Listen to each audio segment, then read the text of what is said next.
70만 뉴욕 거주 한인동포 여러분, 워커스 컴퍼세이션 전문 섬세한 변호사 박희철입니다.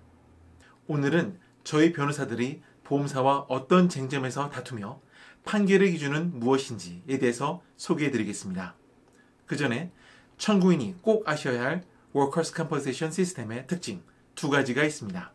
첫 번째, 워커스 컴퍼세이션 시스템은 노폴트 제도를 따르고 있기 때문에 기본적으로 저스티스 시스템이 아닙니다. 사고에 관한 잘잘못을 가림으로써 잘못한 자에게 벌을 주고 선량한 자를 구제하는 시스템이 아니란 얘기죠. 만약 워커스 컴퍼세이션 시스템이 저스티스 시스템이었다면 이런 판결이 가능했을 것입니다.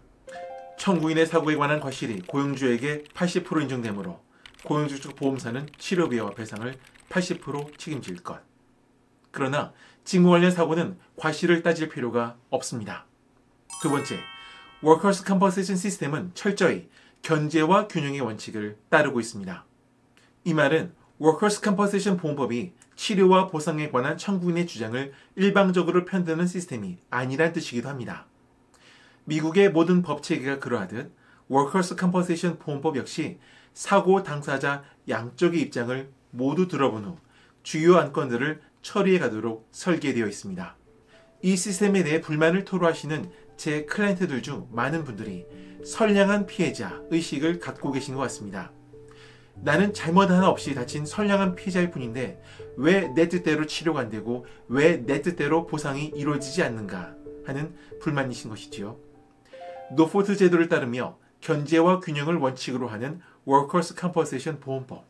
그것은 사건 당사자 양쪽의 입장을 모두 듣고 더 신뢰할 만한 증거를 제출한 쪽이 어디인가를 근거로 판단을 하는 시스템입니다. 마치 다툼을 벌이던 두 명이 달려와 서로 자기가 옳다고 주장할 때 네 말이 옳다, 네 말도 옳다고 말했던 황희정승 이야기처럼 말이지요. 양쪽의 입장이 모두 어느 정도 일리가 있다고 가정하는 이 시스템은 프리판더런스 스탠다드를 준거로 판결을 내립니다. 프리판더런스 스탠다드는 51% 이상 더 말이 되느냐를 말합니다. 즉, 51% 이상 말이 더 되는 쪽의 손을 들어준다는 얘기입니다. 워커스 컴퍼세이션 케이스에서 사건의 당사자는 다친 근로자, 즉 청구인과 워커스 컴퍼세이션 보험사, 그리고 양쪽의 법률 대리인들입니다. 특히 양쪽의 법률 대리인들은 주요 안건들마다 서로 부딪히게 되어 있습니다. 같은 자료와 법률을 두고도 동기와 관점, 그리고 해석의 차이가 있을 수밖에 없기 때문입니다. 사례를 들어보겠습니다. 제 클라이언트 중에 작업 도중 걸려 넘어져 머리를 크게 다치신 분이 계십니다. 이분은 사고 후 일을 지속하시다가 약 3주 후 응급으로 뇌수술을 받으셨습니다. 사고 후 뇌수술 받기 전까지 다른 사고는 일체 없었습니다. 쟁점은 이 뇌수술이 사고와 직접 관련이 있는가였습니다. 낙상사고와 뇌수술의 인과관계가 치료 및 보상에 절대 영향을 주는 상황이었기 때문에 양쪽 변호사는 첨예하게 대립하였습니다. 저는 머리를 다친 후 뇌수술 받기 전까지 3주 동안 다른 사고가 없었으므로 이 낙상사고가 뇌수술의 원인을 직접 제공했다고 주장하였습니다. 반면에 워커스 컴퍼세이션 보험사 쪽에서는 낙상사고가 뇌수술의 원인이 되었다는 의학적 증거가 부족하다고 맞섰습니다. 행정판사의 판결은 제 주장에 손을 들어주었지만 항소법원에서는 보험사의 손을 들어주었습니다. 양쪽의 주장이 다 일리가 있는 가운데 어느 쪽이 더 신뢰할 만한가를 두고 판단한 결과입니다. 행정판사와 항소법원은 각각 신뢰를 부여하는 증거에 관한 견해를 달리하는 바람에 판결이 갈렸던 것입니다. 청구인과 보험사가 맞서게 되는 주요 안건들은 크게 5가지가 있습니다. 첫째, 사고와 관련된 부상 부위는 어디인가? 둘째, 청구된 치료는 허가되어야 하는가?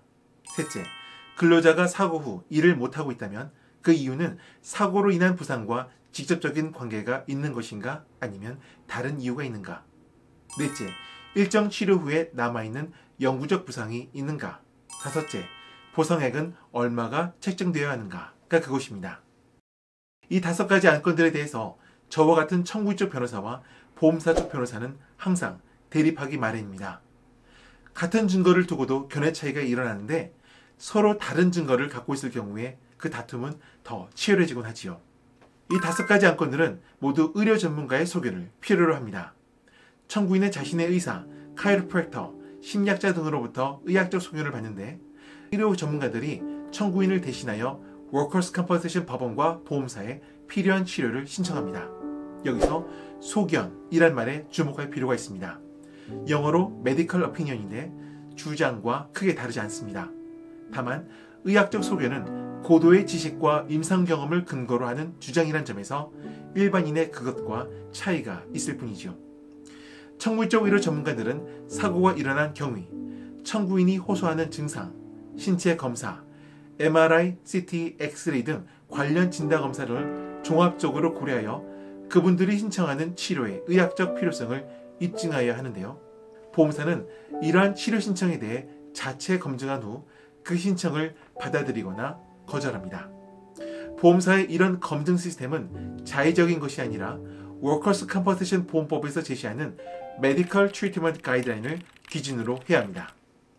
보험사는 그들이 고용하는 의사와 간호사가 별도로 있는데 그들의 의견을 수렴하여 청구인 쪽 의료 전문가가 청구하는 치료의 의학적 필요성을 검증할 기회가 부여되는 것이지요. 청구인 쪽 치료 신청을 보험사가 거절할 경우 청구인 쪽 변호사는 의료분쟁조정중재원의 서면 판결이나 행정판사의 히어링 판결을 워커스 컴퍼센세이션 법원에 요청합니다. 같은 메디컬 트리트먼트 가이드라인을 두고도 해석이 엇갈리는 경우가 부지기수입니다. 청구인 쪽 의료 전문가의 치료 청구서와 보험사 쪽 의료 전문가의 기각 이유서가 정면으로 부딪힐 경우 행정판사들은 양쪽에 자신의 입지를 증명할 기회를 줍니다. 바로 각각의 의료 전문가들로부터 증언 녹취록을 받아 자신에게 제출하도록 명령하는 것입니다. 각 의료 전문가들로부터 증언 녹취록이 제출되면 행정판사는 어느 쪽 의료 전문가의 진술이 더 신뢰할 만한가를 기준으로 판결합니다.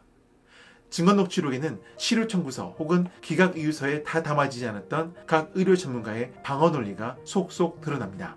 예를 들어 청구인 쪽 의사의 소견이 보험사 쪽 의사의 소견보다 더 신뢰성이 있으므로 청구인 쪽 의사가 신청한 치료를 허가한다. 보험사는 그 치료에 대해 치료비를 의사에게 지급할 것. 혹은 보험사 쪽 의사의 소견이 청구인 쪽 의사의 소견보다 더 신뢰성이 있으므로 청구인 쪽 의사가 신청한 치료를 기각한다. 보험사는 그 치료에 대해 치료비를 지급할 의무 없음 등으로 말이죠. 여기서 더란 말에 주목해 주십시오. 양쪽 다 일리는 있으나 어느 한쪽이 살짝, 즉 51% 이상 더 신뢰할 만한 뜻입니다. 이렇듯 저스티스 시스템이 아닌 견제와 균형 원칙을 따르는 워커스 컴퍼센세이션 보험법. 이 시스템은 비록 완벽하다고 말할 수는 없지만 청구인과 보험사 간의 대립을 절충하여 갈등을 해결해가는 순기능적 역할이 분명 있다고 하겠습니다. 이상 신뢰성을 바탕으로 이기는 판결을 이끄는 워커스 컴퍼센세이션 전문 섬세한 변호사 박희철이었습니다. 좋아요 버튼 꾹, 추천 버튼 꾹 잊지 마십시오. 감사합니다.